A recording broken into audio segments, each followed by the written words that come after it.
more beards, long hair, superficial individual expression. We're gonna cut our hair, shave our beards, and adhere to standards. If you want a beard, you can join special forces. If not, then shave.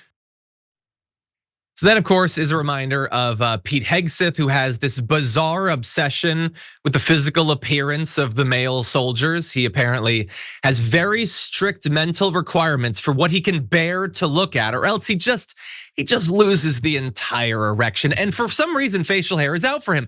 For a lot of people, I think that's a very popular, very masculine look, but he's not a fan of it. And so there he's saying no beards, which I think is pretty messed up. Usha seems to love hers. He's a nice enough guy.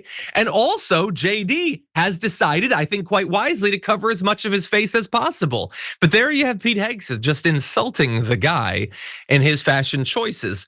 But we didn't play that clip just for a fun little stroll down memory lane. No, that wasn't just an applause line that of course didn't get any applause. No, this is an actual thing going forward. So Pete Hegseth is going to South Korea. Personally, I think he should stay there. But while he's there, he's gonna be meeting with some soldiers, but not all the soldiers.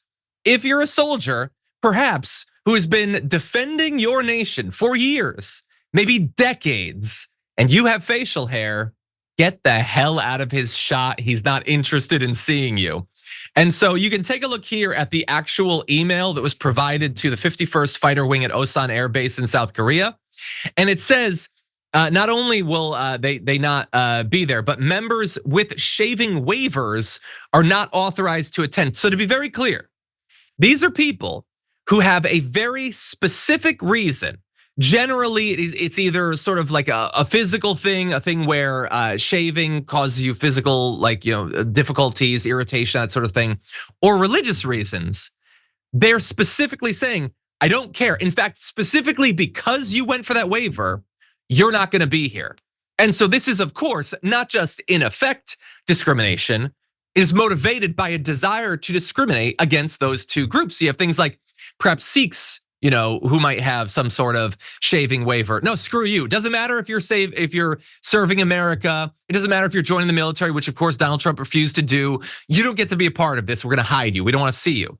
And of course, we know that although there's a wide range of reasons why you might need some sort of shaving waiver, it can disproportionately affect black soldiers. Also, screw you, evidently, is what Pete Hegseth wants you to hear. You're seeing one of the particular conditions right there. I'm gonna give a try at pronouncing it. Pseudofolliculitis barbae, I believe it is. I probably messed that up. It's a painful skin condition that can happen with thick or curly facial hair and cause ingrown hairs, scarring, and other problems. It is more common among black men and exacerbated by shaving. Now, I cannot rule out that Pete Hegseth is just completely ignorant of that. He is a very ignorant man, but I have a feeling in this case, no, it is very much intentional. They know this is one way they can freely, with plausible deniability, discriminate against black soldiers. And for a guy and a movement that is so constantly driven by endless identity politics, what do you know? He's not going there to talk about strategy or our great ally, South Korea, or even those damn Chinese or whatever fear-mongering stuff he might wanna do. No, he's doing it to do his thing. It's all about appearance, okay? No uggos, no fatties, no beardos. That's the whole point of all of this. It's all about renaming, rebuilding, images. It's so surface level. Now, there is substance to it, the transfer of the wealth of the poor and working and middle class to the richest in our society, but you're not supposed to focus on that, okay? And so mission accomplished, Pete Hegseth.